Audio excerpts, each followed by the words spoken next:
Welcome back to another edition of In Touch with Indiana Sports, powered by thehoosier.com. Also, this episode sponsored by Academy Sports and Outdoors.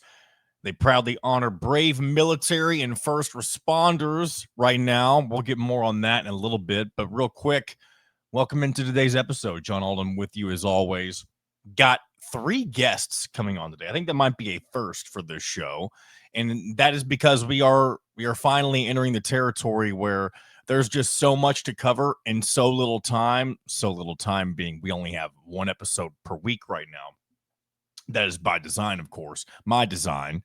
But we've got Mitchell Paige, as always, here to recap everything that happened between Indiana and Michigan State this past weekend. We're going to welcome in Mark Schipper. He's going to give us the lowdown on UCLA, kind of update us on what's been going on with that program, because they were one of the worst teams, one of the worst Power 4 teams, and maybe just overall teams in college football throughout the first several weeks before they let go of Deshaun Foster. And now they're 3-0 under their new interim staff. So very interesting matchup with the Bruins coming to town this Saturday. Looking forward to chatting with Mark Schipper from Fifth Down College Football about that. And then we're going to talk a little Indiana basketball with Alec Lasley, managing editor here at thehoosier.com. I seem to have rubbed a couple of people the wrong way with my comments last week when I mentioned that I wasn't going to talk about Indiana basketball. I want to clarify something real quick. I didn't mean I wasn't going to cover them for the entire season. I was just referring to that specific episode. And hand up real quick, this is completely on me. I did not realize at the time of last week's recording that their first exhibition against Marion was happening this past week. That's totally on me for not being in the know on that. And some of you will look at me and be like, well, how can you not know that? It's on the schedule. Well, I haven't been looking at the schedule. And again, that's on me. But now, I mean, we're getting close to being in the thick of crossover season. We've got the Baylor exhibition this upcoming Sunday in Indianapolis. We'll talk a little bit about that and more with Alec whenever we bring him on. So very busy show. Got a lot of things to get into amongst all of our guests that we have coming on as well. So sit back, relax, grab your cup of coffee, your tea, your water, your soft drink, your beer, whatever it is your drink of choice is that you'd like to consume while you're watching the show. Hopefully, if it's an alcoholic beverage, you're not behind the wheel. And I'm sure many of you do drink responsibly. So hopefully that is the case.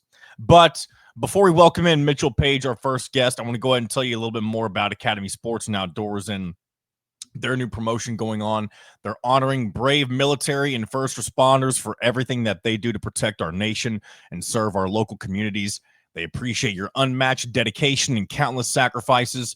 And from October 19th through November 11th, they're giving you their salute with 10% off sports and outdoors purchases at your local Academy Sports store and online at academy.com/discount. Exclusions do apply. Joining us now for Late Night with In Touch with Indiana Sports. It's, as always, Mitchell Paige. We always seem to record at night, even though the show releases in not the early hours of the morning, but usually if you're watching this when it first comes out Tuesday at 7 a.m., then you're a trooper, and we appreciate you the most. But Mitchell, welcome back to the show as always. Yeah, man, great to be here. Ho hum victory on Saturday. Yeah, it felt very by the book. There was kind of a moment where Indiana really took over. People always talk about the middle 8, the final 4 minutes of the second quarter and the first 4 of the third.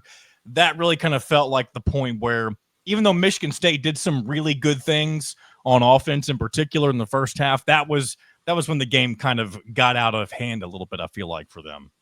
Yeah, the scoring before, I mean, it happened to us against Ohio State last year. It happens to teams all over the country every week. You get the ball first in the second half and you score right as the first half ends. It turns everything upside down. When Indiana's defense is as good as it is, you go into halftime, give yourself a chance to make some adjustments, because I thought Michigan State was fantastic in the first half on Saturday. But you win a game like that, that's what really good teams do.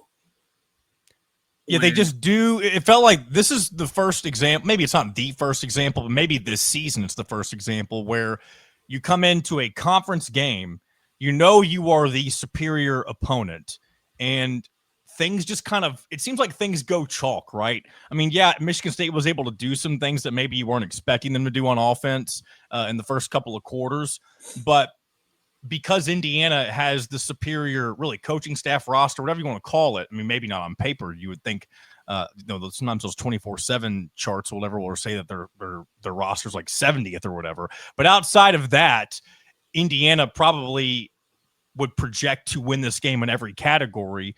And it's just weird. It seemed like everything that was supposed to happen in this game happened. You were never really antsy about the result. I mean, there was maybe a little bit of concern on why Michigan State was able to be so efficient in those first couple of quarters, especially when Indiana's defense has kind of been their calling card. But I think it goes back to what we talked about, and maybe what we didn't really expect, and that was in the emotional kind of hangover from Oregon. I don't think it carried out throughout the entirety of the game, but you definitely saw like Indiana kind of eased their way into this game. I think that might be the best way to describe it. Yeah, there was no flash, just literally lunch pail Saturday, inevitable kind of destruction that we're now starting to become accustomed to seeing from Indiana in games like this, where maybe the other team has a couple plays for a second, but then boa constrictor mode comes out and you just suffocate them, and the hope evaporates just as fast as it got here. I mean, Mendoza, extremely efficient. Receivers were running wide open, protected Mendoza great. After the first little bit, defense steps up, boa constrict. They're just sharp all the time. And I think Cignetti in his postgame said as much, like just a really sharp performance. Didn't have to do anything flashy, just be us and demolition. And now they come into week 8, or it's week 9 of the season, but Indiana's at a bye week, of course. They're 7-0. You got UCLA coming to town. Oddly enough, one of the hottest, low-ranked, not even a ranked team, but one of the hottest teams that started off looking like one of the worst teams in the country. You got Big Noon kickoff coming this Saturday, and it feels more like this is it's not like that the matchup is super flashy, but it's more like Big Noon and really the Fox staff, I would say in general, saying, wow, we kind of overlooked Indiana. Maybe we need to kind of pay our respects to the Hoosiers by visiting them. And because there's not really any other big games left in Memorial Stadium this year. Yeah, it feels like Fox wants to see Indiana more than they want to see this game. I think there's also a great story in UCLA, though. I think when you fire a coach midseason, one of two things happens, and you either lose every game by 1,000 or you get some fire just because there's some fresh faces and fresh energy. UCLA is playing great. I think Maryland is – I mean, they find ways to lose. Even I couldn't fathom as an Indiana football player that played from 2012 to 2016. We found some unique ways to lose. Maryland goes above and beyond even what we did. But I think that's a good team, and UCLA stood right up to them. And they're coming in with a ton of confidence. They already beat Penn State when they were ranked really high. I would say UCLA probably takes more credit for the Penn State implosion than Oregon does. So they're thinking of themselves as giant killers. If you don't come in as sharp as you did against Michigan State and just take care of business early and often, it's a game that can get out of hand. We see it all over the country. Teams get beat when you least expect it. So I would expect it, that message. Yeah, I think the most concerning thing is that like UCLA, they brought in Tennessee's quarterback from last year, Nico. I'm not even going to try to pronounce his last name right now. I've heard it pronounced, but even when I do hear, I'm like, it just sounds like it sounds like spaghetti noodles coming out of your mouth, that sort of thing. It's wild. But I don't understand why Deshaun Foster wasn't able to figure out how to find success, because I believe it's Tim Schipper is the interim head coach, and then Jerry Neuheisel, the offensive coordinator, has been given all sorts of praise for what he's done these last few games. It's just crazy how they're able to just kind of figure it out. Like, what was Deshaun Foster not doing that was able to let Nico kind of be unleashed over these last few games, because the last time Indiana played a quarterback that I think was as good, not as good, but at least the same style of quarterback maybe as Nico, was Old Dominion's Cowboy Colt. I don't remember his actual name. I remember his nickname being Cowboy Colt, but the dude was able to run for 2 touchdowns. You saw Aiden Childs almost get loose for a score the other during the Michigan State game. So when Indiana's faced talented mobile quarterbacks, that's kind of been maybe the one weakness, if you will, that Indiana's had on the defense. And it's really hard to stop somebody who can just kind of get up and down at their own will. But I think if you give this guy any sort of confidence, that's the only danger that you have facing you on Saturday, I feel like. Yeah, I think if you're a UCLA fan, the biggest concern by far is how the heck are we going to protect him? I know he's mobile, but Indiana's defensive line is a little bit different breed of cats, and he's going to be on the run a lot. You're going to need a Heisman Trophy level performance from Nico, but I think it's in there. He's a great player, and you're exactly right. Mobile quarterbacks, I don't even know if it's fair to say it's a weakness. They're just really hard to stop. It doesn't matter if you're the 80 whatever year 85 Bears. Like if you got a quarterback, you just can't account for everybody. If you have to account for every receiver, every back, and the quarterback's legs, it's just really hard to do. And they're going to make their plays, but I would anticipate the boys will so far. I mean, Cignetti and staff and this team in general, through a year and a half of almost a year and a half plus now of being in Bloomington, there's never been a single game where they look unprepared. Even in the 2 losses to Ohio State and Notre Dame, like you just got out talented in those 2 games. This Indiana regime, they never look like they've slacked off in preparation for any team. And so right now we have zero reason to think that they won't be as sharp as they were this past weekend. Yeah, exactly. I've never had a team that I cheer for that's quite like that, where you're just not worried about it. You know that no matter who the team on the other side is, they're going to come out and play 1,000 miles an hour. I do want to say, so I was at the game on Saturday. Yeah. And it's amazing. We talked about fans staying, and obviously it's been magical, and the stadium's been that's right, because we had the halftime delay where you had it was. I'll let you continue what you were going to say, because you may end up saying what came to my mind just now. Yeah, I remember it was my senior year. We played Iowa, and it was at home, but it was a much longer delay, like an hour and a half delay. It was a tie game when it went to delay, I'm pretty sure. And we came out, and there was, I think, my mom and dad in the stands, and that's it. Well, was this a 24-10 win against Iowa? Was it like that kind of score? Because I've been to an Iowa game at Memorial Stadium. That might be the one that I was at. It might have been. I can't remember exactly. Remember some storms, that sort of thing going on. So I think I might have been at that game. I don't know for sure, but that rings a bit of a bell for me. Yeah, it just and it didn't get back to full capacity, but the amount of people that come back in the game, the guys with their shirts off, electric. I was in there. So if you were over in the shirt off crowd, of course, I was. Me and so where we sit, it's all former players, but there's another guy that, for whatever reason, sits there, and he's got 2 sons. One's, I think, 10, and the other's 14. And you think I'm passionate. They are over the top, and they wanted to go over there. And I was like, all right, I'll take you. And we were right in the middle of it. So if you were over there and you're listening, what's up? You should have said hello. But just really, I mean, there's just so much positivity, and it's just such a fun time to be a part of Indiana athletics right now, all across the board. This is a football show, but some of the stats coming from the basketball exhibition are kind of funny. I don't think we shot that many threes all season last year. And I know that everybody says that's like an elementary point right now, but yeah, I'm excited to see what they got when it starts getting on TV. just an exciting time to be a part of Indiana sports.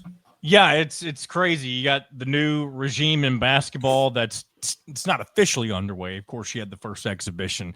I know one thing that drives me nuts, and then we'll move away from basketball, at least with this conversation.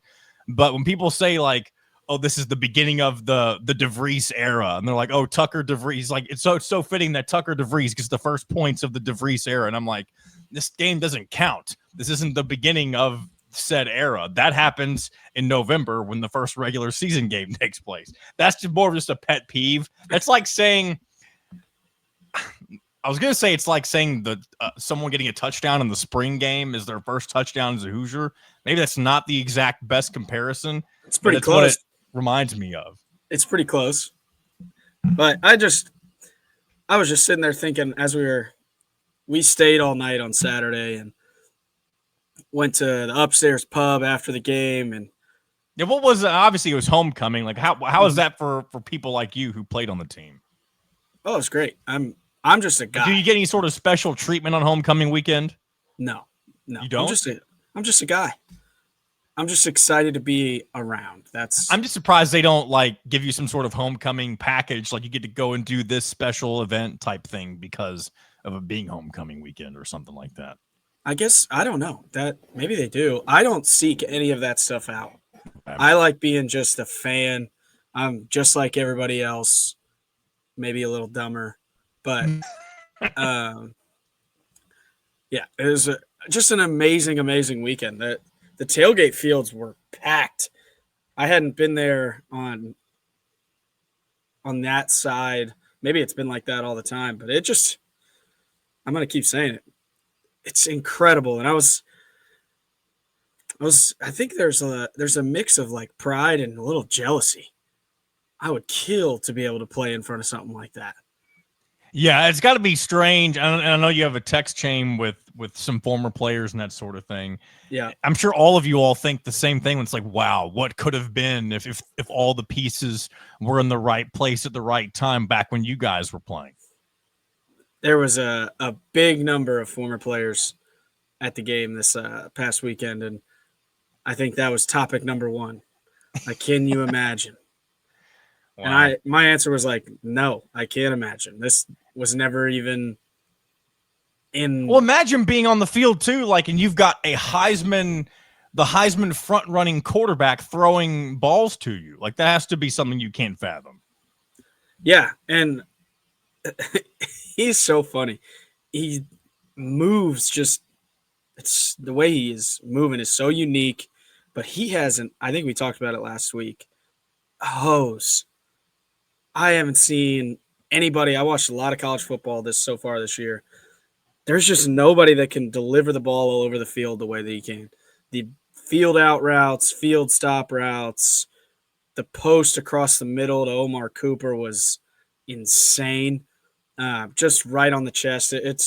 That's like my favorite play design, that double post when you bring one in the flat, the underneath post takes that safety, and then you get one-on-one on the outside, and you have a quarterback that can throw that thing on a rope for 45 yards right on the hash.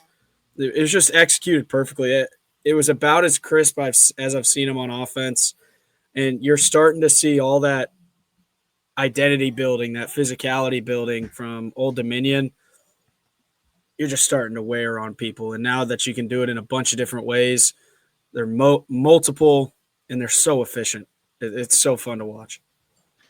I'm going to go in and get into something that we haven't talked about yet today, but we, of course, talked about, kind of what was developing the last couple of weeks, and that is we now know Cignetti's signed the 8-year extension. He's now the third highest paid coach in college football behind, is it Ryan Day and Kirby Smart? Those are the only two, I believe, that are ahead of him. Yep. Again, something that no Indiana fan probably would have ever thought they'd be uttering out of their mouth, to have somebody of that caliber as their head coach. But it shuts down not only rumors for this season, this off season, but I think when you think about the age of Cignetti and where this new contract extension will take him, you could almost effectively say that this is a retirement contract of sorts. He'll be 72 years old at the end of this. It's not to say that he won't keep going. I mean, Nick Saban's I think a little older than that. And of course, he's already retired now. I think that's more so the landscape of college football, though, that made him retire when he did, not necessarily his age. And everybody's health, of course, is different. So that's also a factor. But nonetheless, the way things kind of laid out, and of course, you heard the message that Cignetti delivered as the announcement was happening, as he signed the new deal, that sort of thing. He said it before. He said it last year, and now he's doubled down on it again this year. He wants to retire in Bloomington. And outsiders will tell you that can be complete nonsense. But here's the thing. Curt Cignetti, at least through his time in Indiana, I can't really speak to anything before, but I would believe it would still probably be true. I don't think Curt Cignetti has ever said anything out of his mouth that is hearsay or bullshit, for lack of a better term. He says things that he means because that's just who he is as a person. And so I fully trust the man when he says that he fully expects to be in Bloomington until he decides to retire. Yeah, the retirement contract, I think that's exactly right. And it shows that Indiana is willing to, even if it's not this contract, like, you're not going anywhere, buddy. I don't care what you're thinking, where you're doing. Now with Florida coming open, there's jobs all around the country that, let's get Curt Cignetti. And kudos to the university for getting out in front of it. Let's put the kibosh on this right now, eliminate all distraction. Matt Rule hasn't eliminated anything in terms of distraction, and look what they just did at Minnesota. Imagine being when you go to, and again, I'm not acting like Minnesota's a slouch of any sorts, but when you go up there, you score 6 points, 2 field goals, and you don't take the opportunity to shut rumors down. You're letting every distraction stay open. And maybe he is humoring the Penn State job. Maybe that's something he wants to do, but it's not at all what Indiana and Cignetti have done. No, and it's such a delicate situation when something like that happens for Matt Rule or any other coach that's going to be talked about for another job, because saying I'm completely focused on what this team's doing, that I'm at right now, that I'm with right now, doesn't shut it down. And there's really nothing you can say besides signing an extension at your school that shuts down that kind of talk. Or even just flat out denying, like, I'm not going to take that job, which you never see anybody do. Yeah, and you can't do that. You have to – I guarantee Matt Rule is going to interview at Penn State. And there'll be guys that interview at Florida and Virginia Tech and all these open jobs. It's just such a weird situation. And, I just think it's unfair to the players, but it is the reality. Just happy we don't have to deal with it. You saw maybe a little bit of distraction, not about Cignetti and going to Penn State, but distraction from last week. Oregon win, feeling good, come out a little sluggish against Michigan State. It can happen that quick when you take your eye off the ball for half a second. Just extremely happy we don't have to deal with that or listen. And I don't have to fight on Twitter anymore about it, John. I can only fight so much. Did you see how Oregon responded this past weekend after losing to Indiana?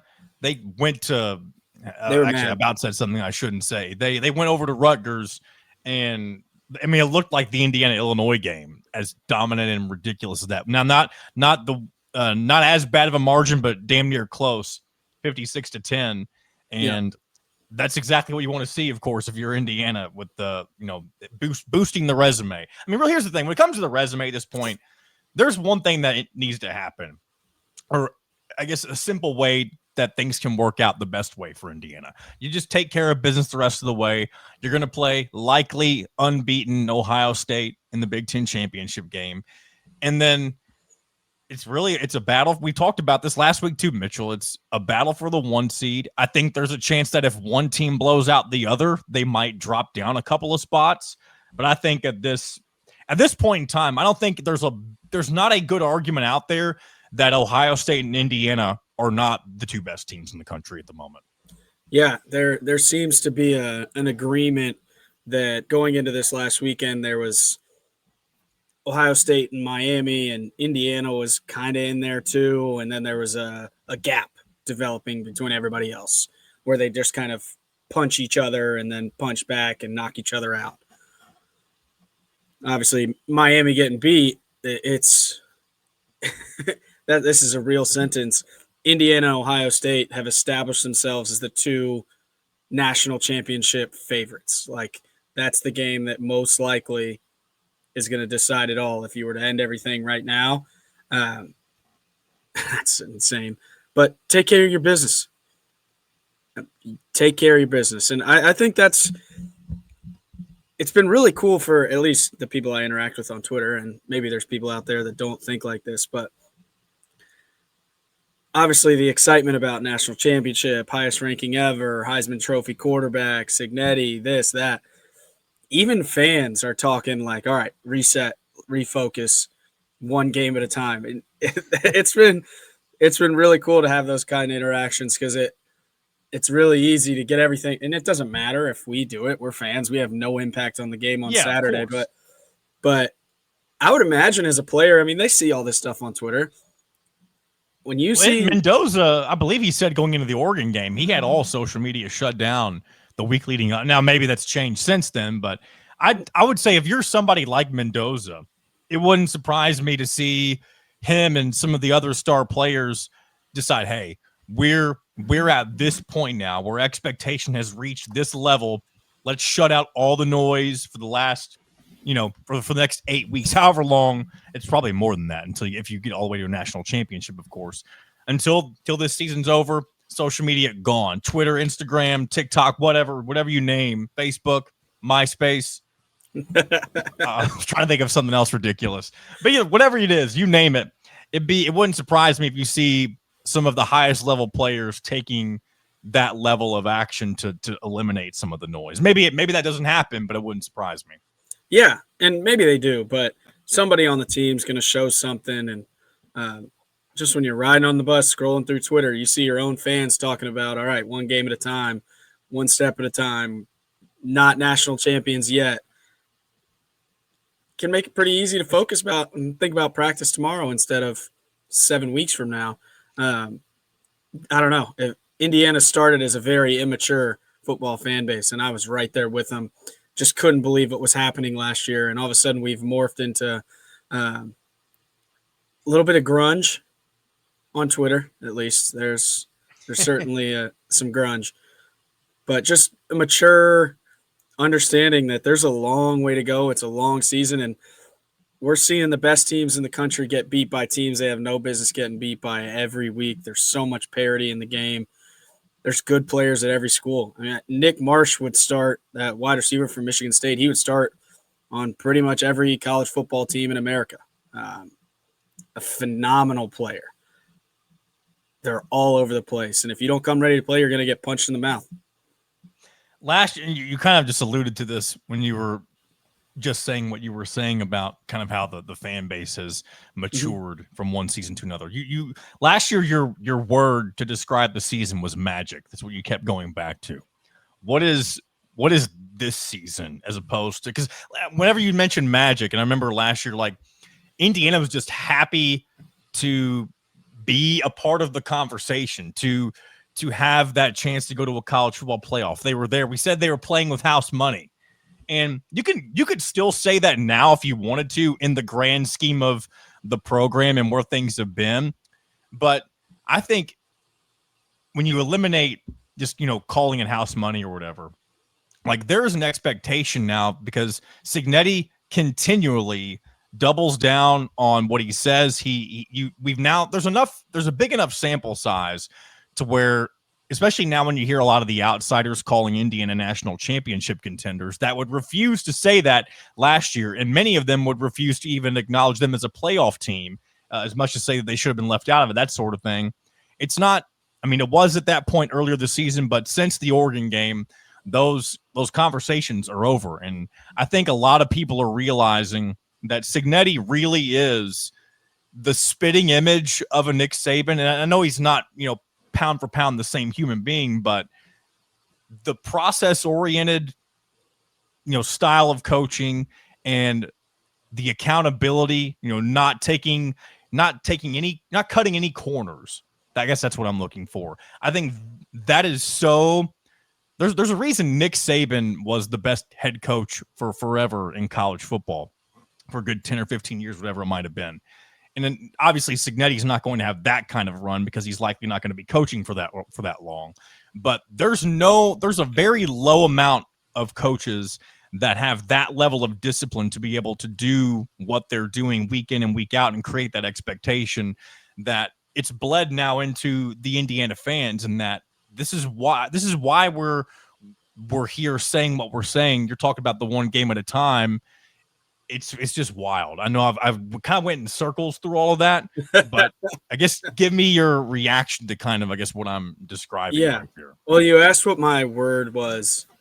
Wow, yeah, that was a long-winded way of getting through that, wasn't it? That was the gist of the question.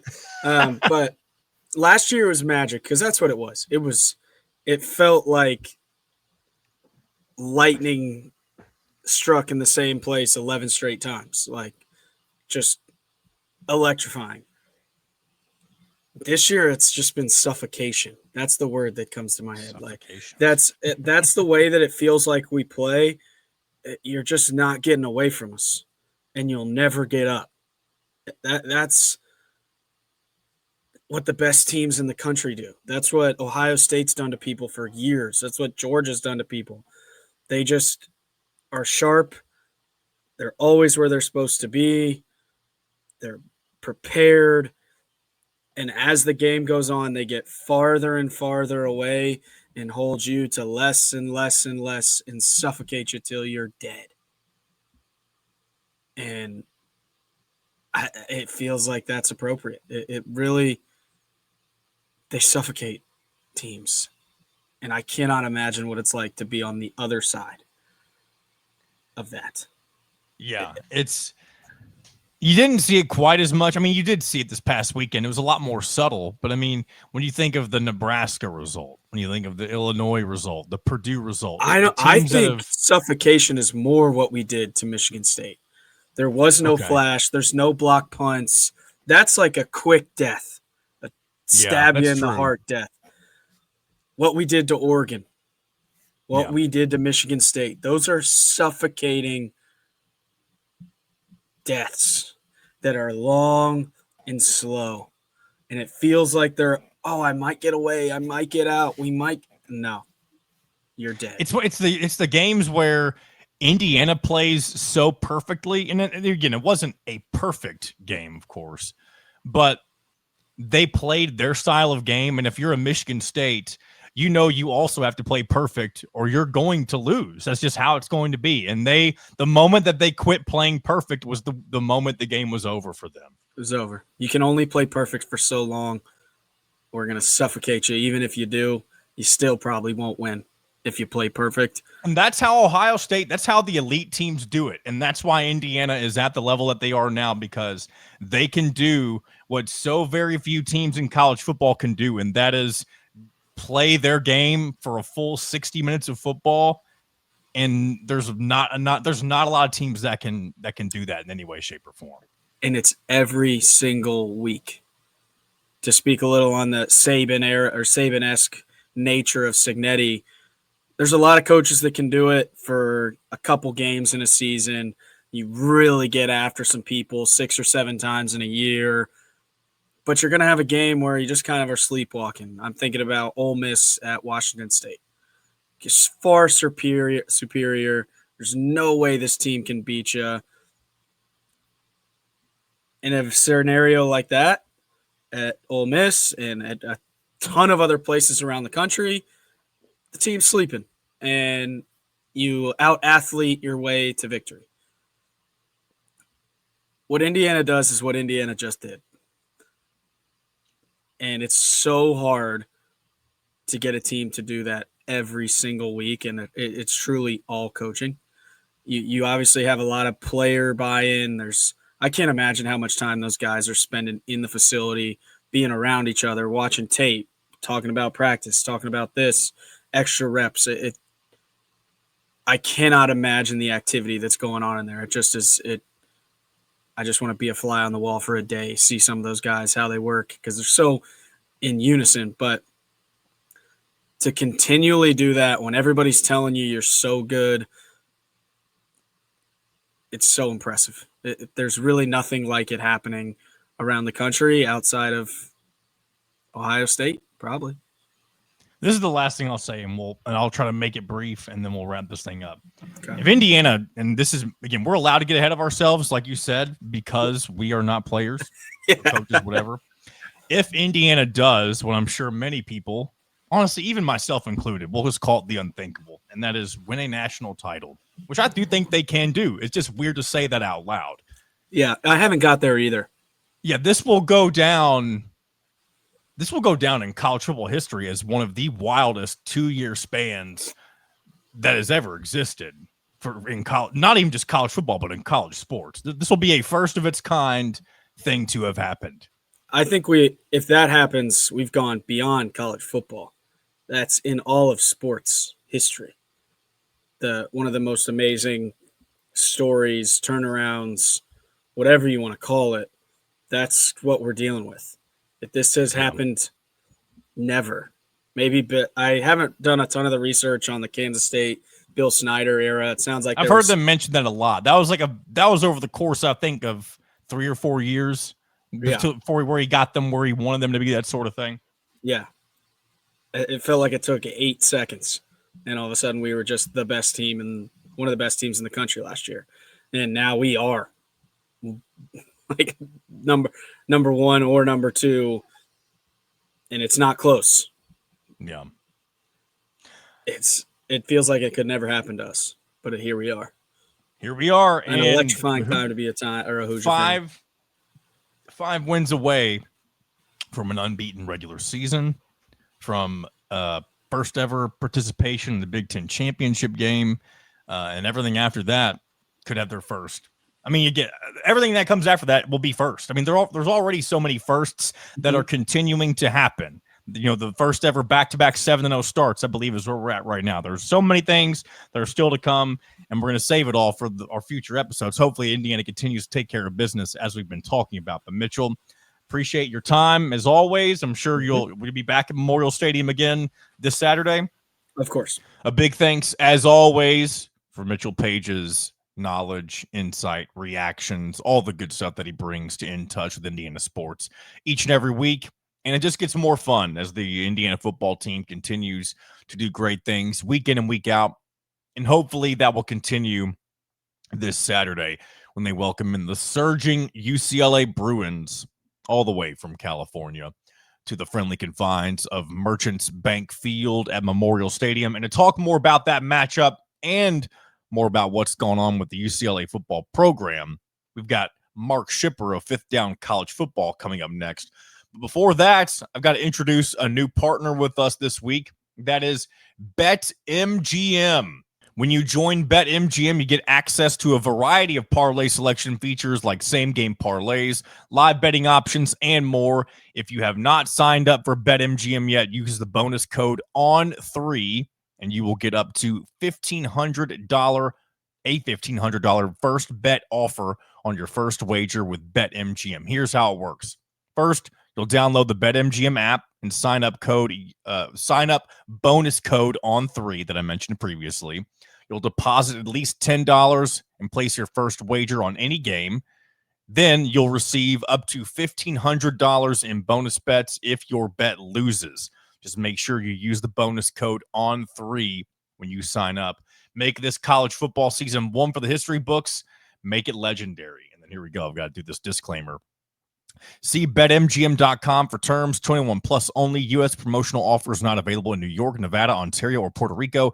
Gambling problem? Call 1-800-GAMBLER. Available in the U.S. Call 877-8-HOPE-NY or text HOPE-NY 467-369. Call 1-800-NEXT-STEP. There's a bunch of different numbers. I don't think I need to read all of them. First bet offer for new customers only, subject to eligibility requirements. Rewards are non-withdrawable bonus bets that expire in 7 days in partnership with Kansas Crossing Casino and Hotel. Hope I did that right, Alec. Feel free to hunt me down if I need to do that a little bit differently. But without further ado, let's continue on the show. Joining me now on In Touch with Indiana Sports, it is Mark Schipper from Fifth Down College Football. Welcome back. You came on last year before Indiana played UCLA. Glad to have you back on again. Glad to be on, John. Thanks for having me. So I guess we'll just go ahead and get right into it. UCLA football is a very kind of fascinating story this particular college football season. And on top of the Deshaun Foster nonsense that took place last year and the beginning of this year, you have the firing that took place. And then since then, the UCLA Bruins are 3-0. I was just listening to Curt Cignetti's press conference not too long ago. He was rattling off some of the numbers that UCLA has been able to put together in these 3 games since things have changed. And it's a hot football team that's coming into Bloomington this weekend. Yeah, it is a little bit, but that's Curt dealing out some of that rat poison, as they call it in his coaching lineage. I heard some of that stuff too, and he was real complimentary about UCLA. Yeah, it's interesting. At this time last year, Indiana was the fascinating story for all the right reasons and the good reasons. And this year, UCLA is kind of a fascinating story, not on the plane of Indiana's last year in the turnaround and the playoff pursuit, but it's become interesting because UCLA had bottomed out. It was setting up to be the most humiliating season in program history. I mean, 0-12 looked not just possible, but probable. And they fired a coach who never should have had a job in the first place based on a botched coaching search.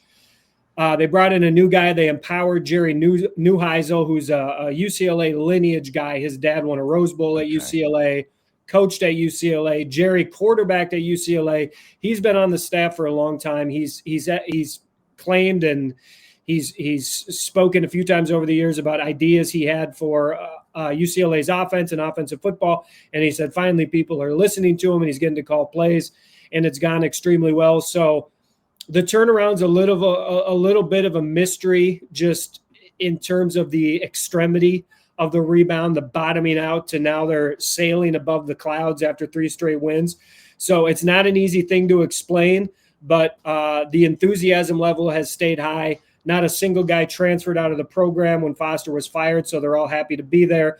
And then things have just started breaking UCLA's way. What do you make of Jerry Neuheisel kind of becoming this star? And, of course, like, he's not even the interim head coach. He's the interim OC. When Tim Skipper's getting next to none of the credit. So what's all that about? Yeah, I disagree with that. I actually think Tim Skipper gets a lot of credit. I think everybody knows who he is. That narrative has kind of got up recently that Jerry's getting all the credit. Part of it is what I was saying before. His dad was a quarterback at UCLA, won a Rose Bowl at UCLA. He was then an assistant coach under Terry Donahue, who went on to win 3 more Rose Bowls and a Cotton Bowl and a Fiesta Bowl. And I think they won 8 straight bowls. And then Rick went on to a successful head coaching career of his own. Jerry then played at UCLA. Jerry had a couple really memorable moments at UCLA. One of the cooler moments is when UCLA upset Penn State. The players, now these are the players, mind you, picked Jerry Neuheisel up on their shoulders and carried him off the field. That was put side by side with a photograph from Jerry's playing days when his teammates carried him off the field at Jerry's World down in Arlington when UCLA beat Texas. And they were side by side. And it was like Jerry, the player, being carried off the field, Jerry, the coach, being carried off the field. So UCLA kind of jokes Jerry Neuheisel is the program's mascot. He's Mr. Enthusiasm. He's Mr. UCLA. So Jerry Neuheisel getting his moment in the sun is actually very fitting because Tim Skipper showed up 3 weeks ago. Jerry Neuheisel is a UCLA lifer. So that kind of explains a little bit of why Jerry is getting so much attention. I want to go through some of these numbers real quick that Cignetti rattled off. This is UCLA in the last 3 games. 233 yards rushing per game, 36.5 minutes time of possession, 50% on third downs, 70% on fourth down. They've successfully run 2 fake punts.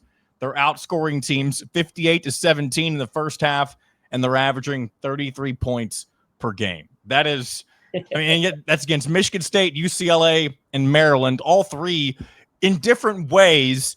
Good programs. Of course, Penn State's a very weird anomaly based on what's going on with them right now, but it's still impressive nonetheless. And Indiana fans, while they are, Indiana, of course, is riding high for different reasons, but it's definitely, no one expected UCLA to have this type of momentum coming into this upcoming Saturday. No, UCLA fans, most of all, I would say. It's been a shock for everyone to watch what's transpired. Yeah, Cignetti was slathering it on thick with that stuff. But at the same time, the facts are the facts, and that's how it's gone for them recently. It's like,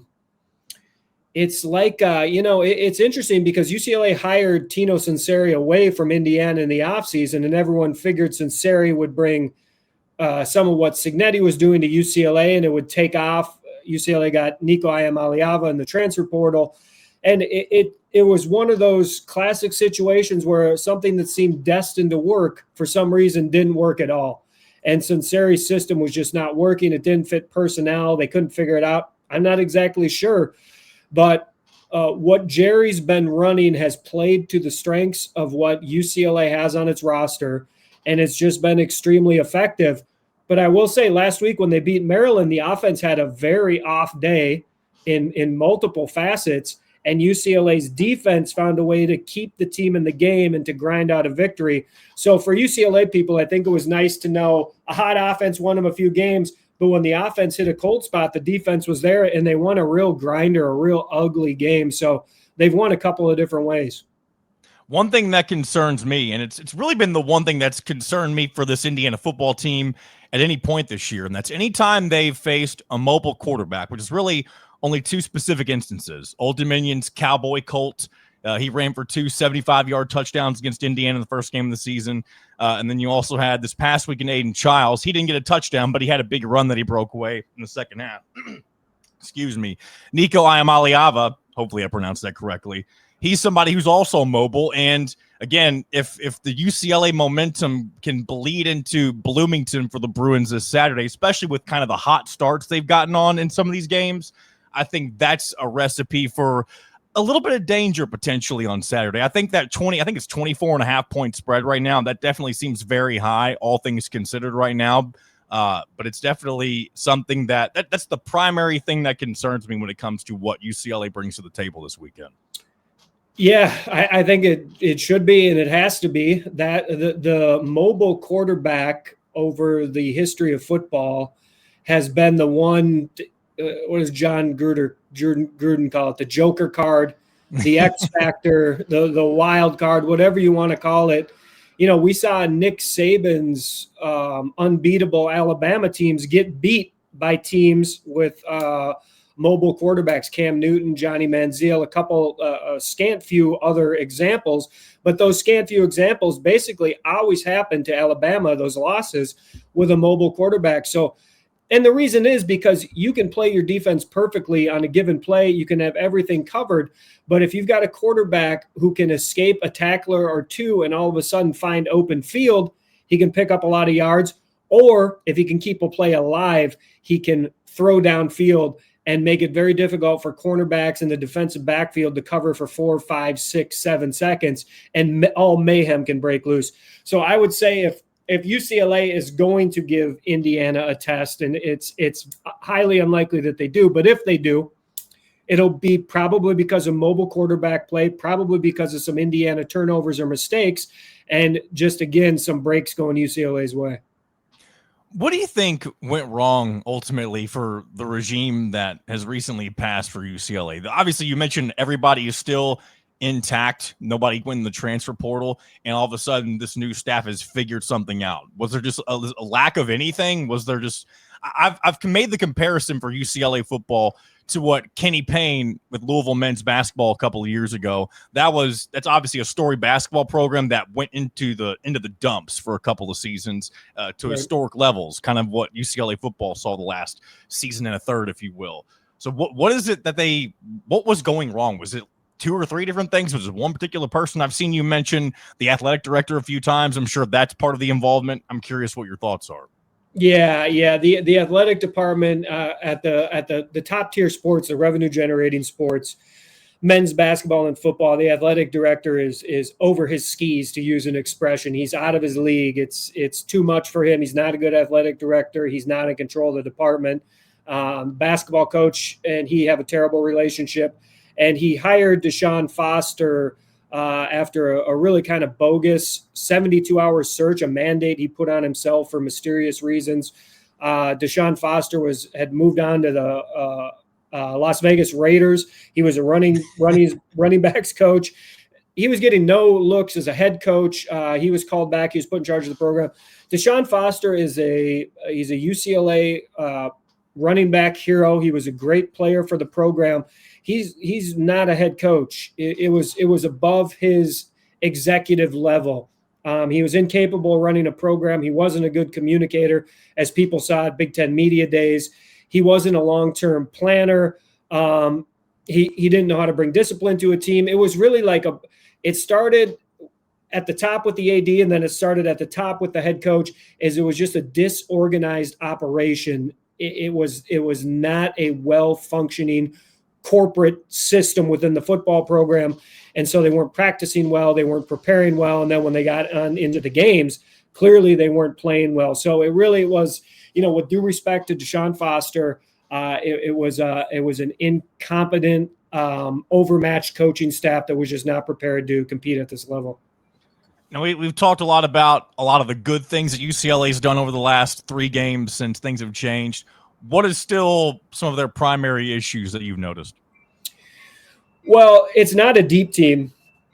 They don't have a lot of depth. Indiana has built up nice depth very quickly. UCLA is thin at the offensive line. They're thin at the skill positions, thin at the quarterback, thin across the defense. They put a bunch of guys into the NFL. The defense actually was not bad last year. It was pretty good, and it got better as the season went on. They had some talented guys leave. So it's a group that has been playing intensely with a lot of emotion and passion.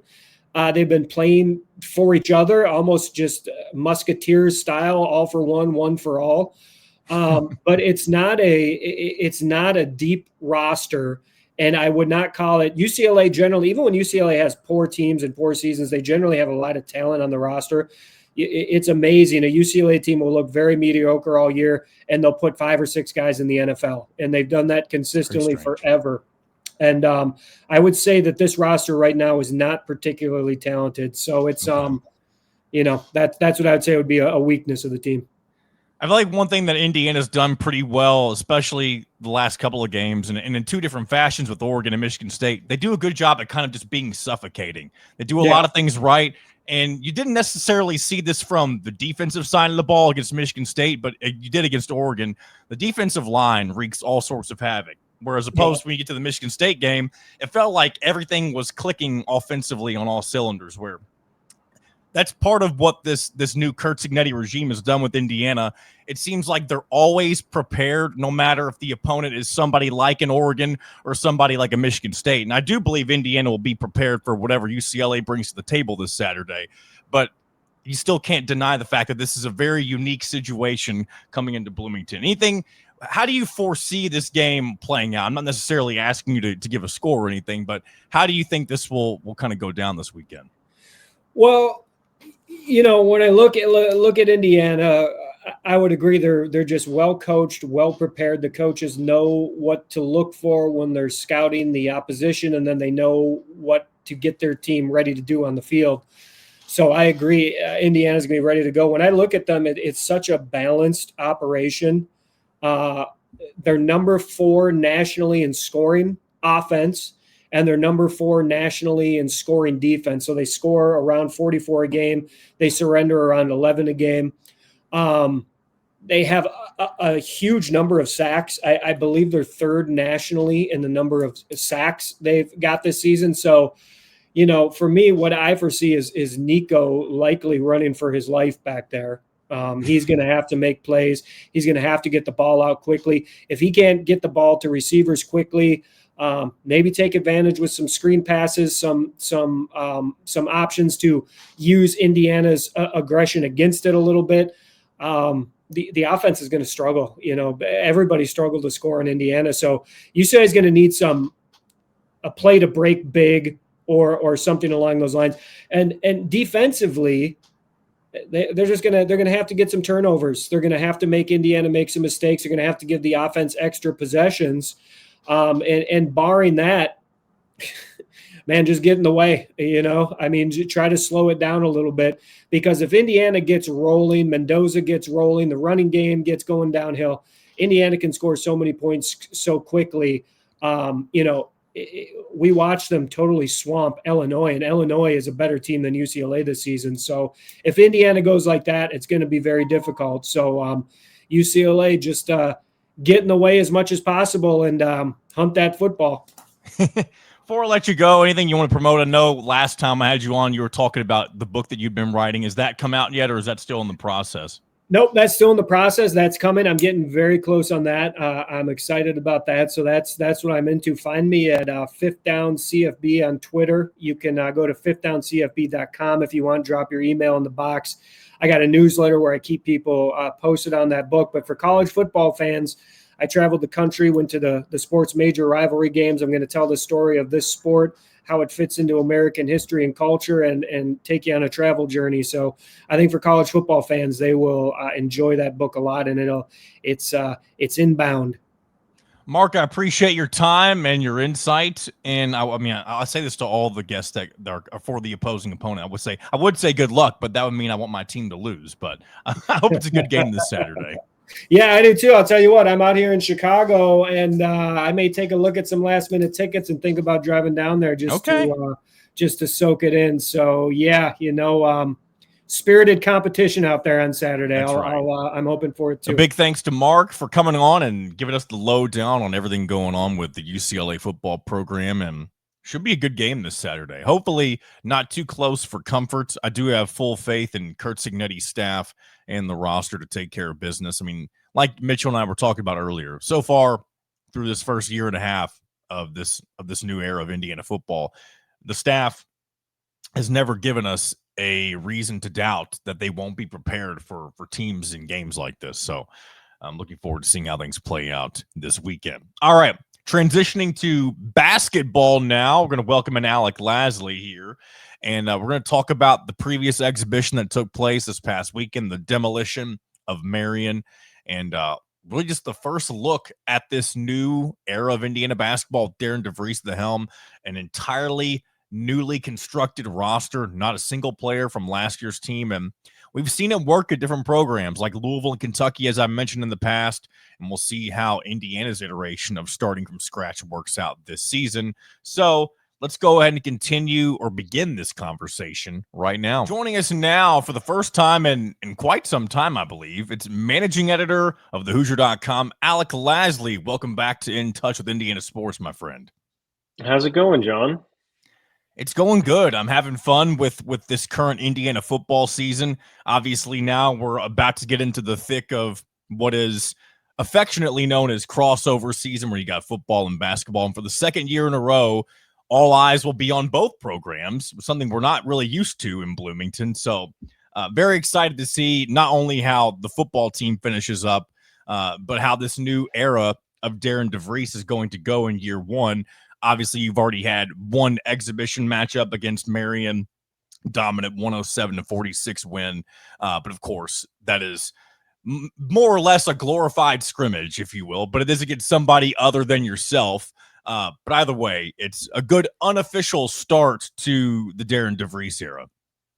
No, absolutely. I mean, this is now, theoretically, right, the fourth exhibition. You had the three in Puerto Rico. Obviously, you had the Cream and Crimson scrimmage a couple weeks ago.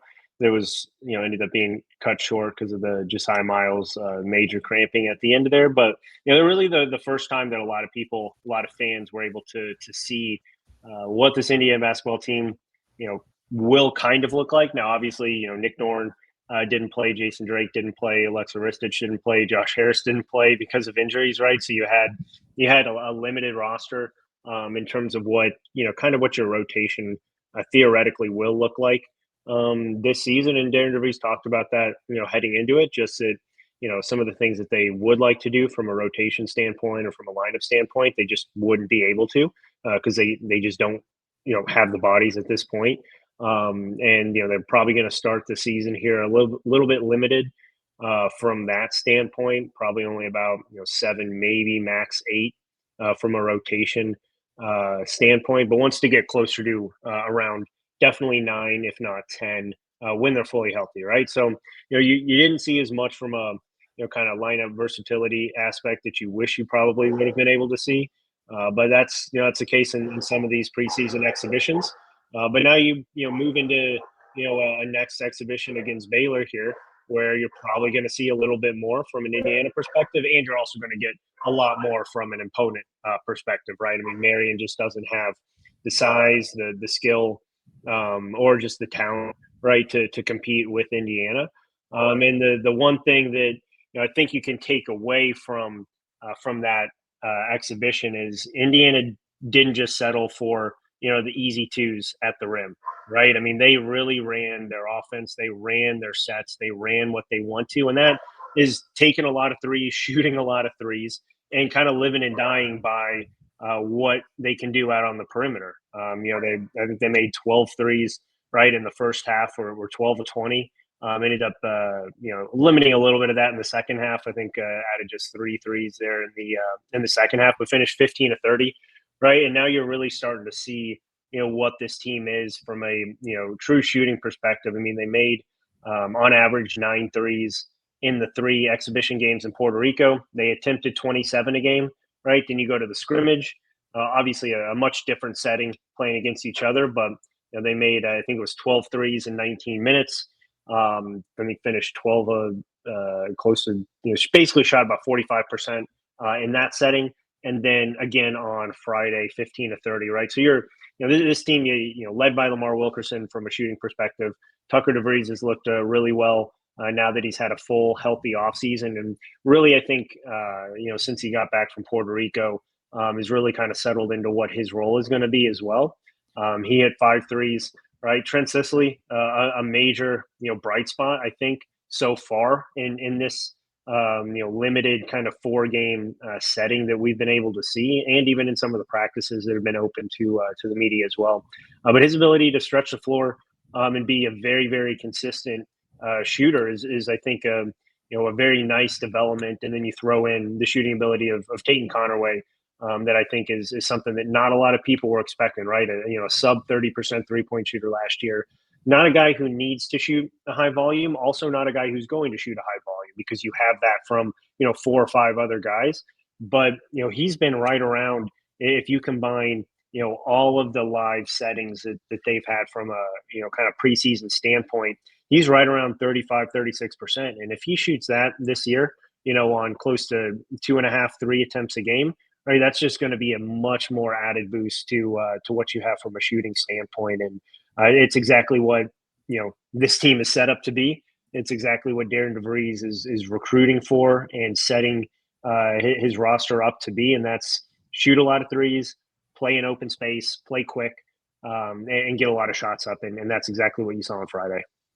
Yeah, I feel like a lot of fans were kind of saying what really has become cliche at this point, and that's that this Indiana team is definitely going to be a lot more dynamic and not afraid to shoot the ball whenever. I mean, you have 33 pointers. That's something that Mike Woodson and even Archie Miller led teams were not used to during pretty much the entire time of both of those coaches being there. But you got Baylor and Indianapolis on Sunday, as you mentioned earlier. Of course, an exhibition matchup. When you think of it, these exhibitions, and you look at like last year, for example, you go down to Tennessee, you beat what ended up being a really good Tennessee team, I might add. But it was kind of fool's gold. These exhibitions, while it is good that they're getting to play at least one really good opponent before you get into the regular season, it does kind of feel like there can be a little bit of fool's gold or false hope associated with some of these matchups. That doesn't mean that that doesn't mean there's not anything you could take away from it, that sort of thing. But it's almost like what are you really, what's the true takeaway whenever this isn't a true, actual game that you're going to put on your record? No, absolutely. Right. And I mean, no one knows, what these teams are going to be like this year. Cause again, if you looked at, that Indiana Tennessee game at Tennessee, by the way, last year, right. A much different path that both of those teams took throughout the season. And I think a lot of people came away, very impressed with what Indiana was able to do against a very kind of gritty, obviously a very, very difficult defensive team in Tennessee, and what Indiana was able to do offensively, albeit in a very low-scoring game. I think only in the early or kind of the low 60s there. But early in the season, right, a lot of people kept going back to that and what they saw and what they took away from that as potentially what Indiana could be. Obviously, didn't happen, and you see a lot of these either close scrimmages that come out or even just see any of these exhibitions, right? I think Houston lost just the other day over the weekend. BYU lost to Nebraska. Obviously 2 top 10 teams there against 2 unranked opponents. Everyone's kind of thinking that the earth is coming to an end. The world's different paths are colliding here when it comes to Houston and BYU. And on the flip side, now everyone's thinking that Nebraska, right, can be a potential top 25, top 15 kind of team with that type of performance. It's you're going to get There's a reason that these used to be called secret scrimmages, is because they wanted to avoid those types of headlines. Absolutely. And right, I mean, I think it's good just from a visibility standpoint to have these types of big exhibitions, especially because a lot of them do it at whether it's not in Indiana and Baylor's case, but a lot of teams do it on their home floor, or they travel and they play on campus. So it's a good way to really kind of feel your team out. And for Indiana and Baylor, 2 teams that return absolutely no one from a year ago. So 2 teams that are going to be entirely different from a scheme perspective, a system perspective, and a personnel perspective. And so it's going to be a nice early test just to kind of see where things are at, because Indiana obviously is going to be very, very well tested in the non-conference and do it right away, with that second game being Marquette. Couple games later, Louisville, Kentucky, obviously Kansas State in there as well. So anything that you can get outside of a Marion and Puerto Rico trip to kind of help you get ready for the season is going to be extremely valuable. I think a lot of people, and I think you even mentioned this earlier, are kind of assuming that Lamar Wilkerson is going to be kind of 1A, or at least, or maybe 1 when it comes to players that are going to be expected to perform night in and night out. If this Indiana team, which again, as we already mentioned, is full of an entirely different roster than there's not a single returning player on this roster for 2025-26. If this team were to have, and I know this might be a potentially difficult thing to predict, but if this team had a big 3, obviously the easy answer is Lamar Wilkerson. Who would you put that 2 and 3 for this particular roster? Yeah, I mean, definitely Tucker DeVries. And I think from a overall scoring perspective, it's going to be Lamar Wilkerson. But from a versatility standpoint and most important player, it's going to be Tucker DeVries, because what he can do versatility-wise, score the ball, shoot the ball at his size, and his knowledge, right, of what his dad's system is, being able to be that vocal leader on the floor. And everyone said that's, obviously a major extension of what Darren DeVries is Tucker DeVries, and his ability to kind of translate what the coach is saying to a lot of these newer faces. And that's helped Indiana, obviously, throughout the early parts of the summer and in fall, but definitely Tucker DeVries. And then, I think it comes down to either Reed Bailey or Tatum Connerway. I think, Tatum Connerway is getting a lot of kind of the early looks for maybe that potential part of the big 3 per se, from a kind of core standpoint there, just because he has his ball in his hands a lot more. But Reed Bailey is going to be one of the most important players. I put him up there right with Tucker DeVries in terms of importance for what this Indiana team wants to do, specifically offensively. A 6'10" forward who can handle the ball, who can pass, and who can play out on the perimeter. You don't find a lot of those guys, and he's one that is so versatile. We've heard a lot more over the last couple of weeks because I think it's just been asked a lot more, and we've had a couple open practices and seen what Reed Bailey can do, the transfer from Davidson there. But, it's now been touched on from Darren DeVries and some of the players, his importance from running the offense through him at times. I mean, we saw in the scrimmage, again, very different kind of setup than what we're going to see in the regular season. But, they were running him as a point forward on multiple different possessions, and he was able to beat his defender, off the dribble and get to the basket, either score at the rim or use his passing ability to set someone up. And that's something that, when you have a 6'7" guy in Tucker DeVries able to do that, and you have a 6'10" guy in Reed Bailey able to do that, not a lot of teams have defenders who are either quick enough or strong enough to stay with that kind of size when they have the ability to shoot, dribble, and pass. And so when you look at that, I really think, if anything injury-wise were to happen to Tucker DeVries or to Reed Bailey, that would be extremely, extremely significant because of the versatility that it gives you from an offensive standpoint, lineup-wise and rotation-wise. And that's something that I think kind of goes unnoticed with Reed Bailey specifically. Last person I want to ask about, and that's Sam Alexis, of course, somebody off of last year's national championship team, came off the bench for Florida. He'll come off the bench for Indiana as well. What kind of value does that experience add? And also, what type of contributor do you think he'll be for this team? Yeah, absolutely. I mean, he's a guy that not a lot of people really knew about coming out. Was a transfer from Chattanooga when he went to Florida. And was one of the best big men in the conference there in terms of his ability to rebound the ball and block shots.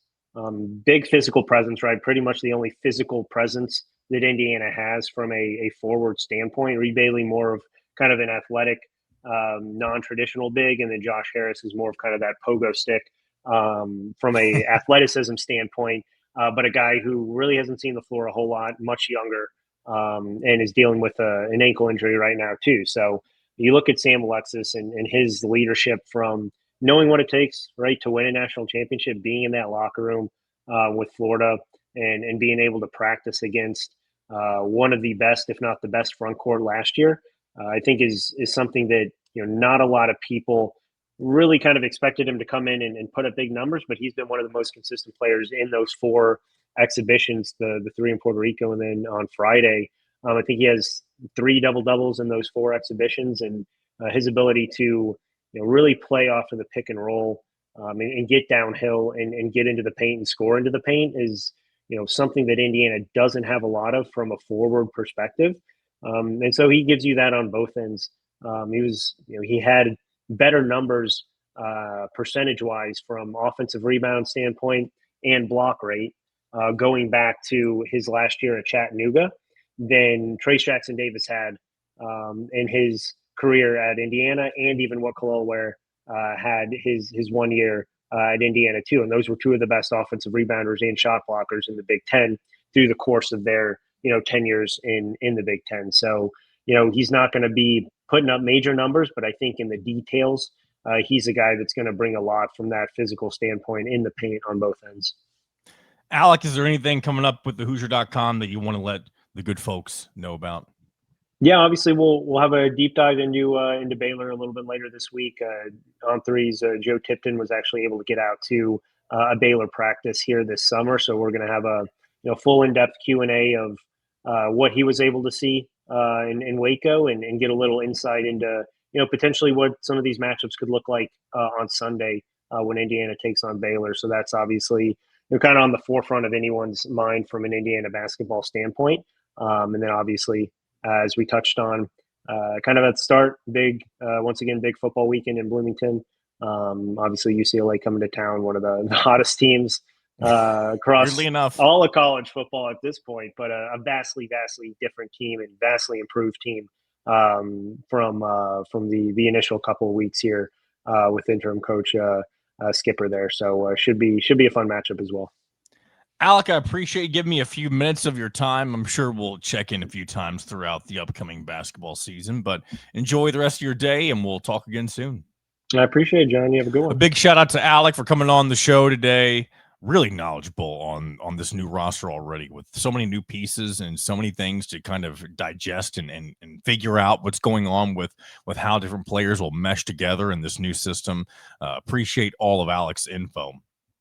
We'll definitely be chatting down the road throughout different portions of the basketball season. So we're getting close to the end of the show, and we're going to go ahead and get into our non-revenue shout-outs here real quick. And one other thing that I haven't really had a chance to mention, and I realized I've kind of neglected it unintentionally over the last couple of weeks, the Indianapolis Colts. They're still having a wonderful season. I need to figure out someone I can get on that I can chat about with the Colts, so especially when we're at this portion of the sports calendar when there's just so much going on. I don't want to just sit here and ramble, but we'll definitely, I've been following it along. I just haven't been talking about it on the show. So we'll try and incorporate that in some way, shape, or form here in the next episode or two. So, but before we get out of here, I do want to go ahead and do what I do. I want to end the show how we normally end the show with our non-revenue shout outs. And we'll start with men's soccer per usual. They had a 2-0 week. They took down number 25 Kentucky on the road 2-1. And then after that on Friday, again, very random game against Hanover College. They took them to the woodshed, 8-0. And they'll return to action tonight against Wisconsin at Bill Armstrong Stadium. That'll be on the Big Ten Network. They'll travel to Maryland on Friday. That game will also be televised on the Big Ten Network. So a couple of big conference games on TV this week as the regular season winds down. Only 4 matches left. Women's soccer, on the other hand, last week they lost to Michigan State, number 16 Michigan State, 2-0. But they followed that up with a rebound win against Penn State at home, 2-1. They'll be back in action this Sunday, and it looks like this is how they'll wrap up the regular season against Iowa at Bill Armstrong Stadium for Senior Day. So good luck to them as they play their final match of the regular season.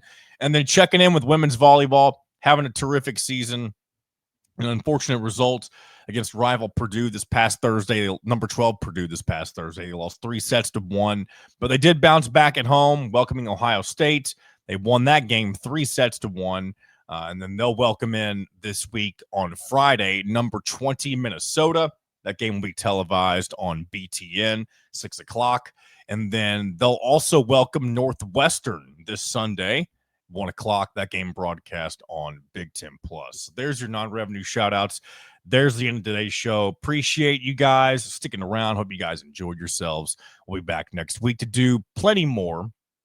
Going to be a busy several weeks as we really get into a new basketball season. Of course, football is going to continue to heat up as the season goes on and get ever so close to potentially an undefeated regular season, a Big Ten championship berth, and then the college football playoff after that. The sky really is the limit for this Indiana Hoosiers football program right now. So until next week, this has been another edition of In Touch with Indiana Sports, powered by thehoosier.com.